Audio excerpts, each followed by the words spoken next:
Oduu durii afaan Oromoo. Oromo Fairy Tales. Bara durii hantuutaa fi jaldeessi walitti dhufanii bosona keessa nagayaan waliin jiraatu turan. Gaaf tokko oomisha oomishatanii ittiin akka jiraachuu qaban waliin mari'atan. Yaada kana irrattis walii galanii gammachuun gara hojiitti seenan. Jabaatanii qonna isaanii qotatan.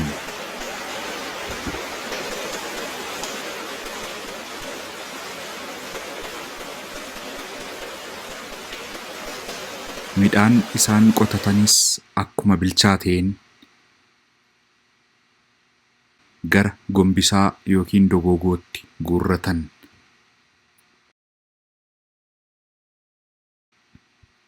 Gombisaas furtuun cufanii yeroo ganni dhufu midhaan sana akka fayyadamaniif walii galan. Hantuutnis gamna waan turteef furtuun jaljeessatti akka kennamuu qabu murteessanii furtuus jaljeessatti kennan. Hantuutni boolla qotuu gombisaa urtee midhaan ol kaawwatan sana halkan deemuun nyaattee fixxe. Guyyaa muraasa booda hantuut akka biyya fagoodhaa dhuftee of fakkeessitee ganamaan jaljeessa biraa deemuun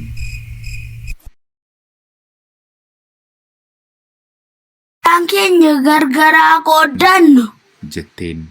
Jaldeessis qooddannaa dhaqeen furtuu fidee dhufa jedhee furtuu fudhatee gombisaa banuu.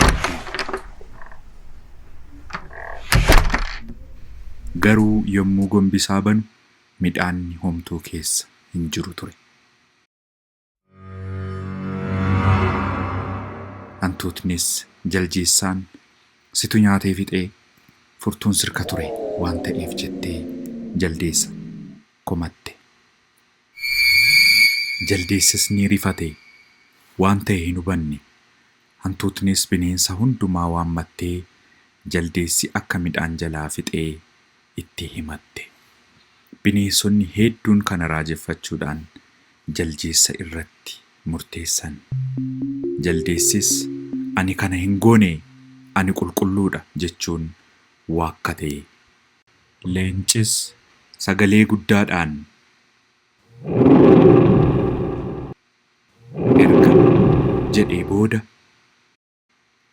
jaldeessii fi hantuutni qabamanii gombisaa keessatti akka hidhaman. Sana boodas abiddi akka itti qabatuuf qeerransa ajaje. Qeerransis akkuma jedhame jaldeessaa fi hantuuta qabuun harka isaanii hidhee gombisaa keessa galchuun abidda itti qabsiise.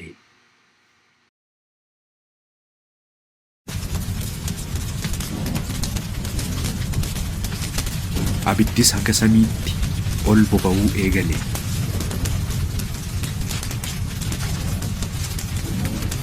Hantuutni boolla kanaan dura qopheeffatte seentee fiiguu eegalte. Jaldeessis abidda keessatti hafe. Kana booda bokkaan cimaan roobuu eegale. Abiddichas battalumatti dhaamse.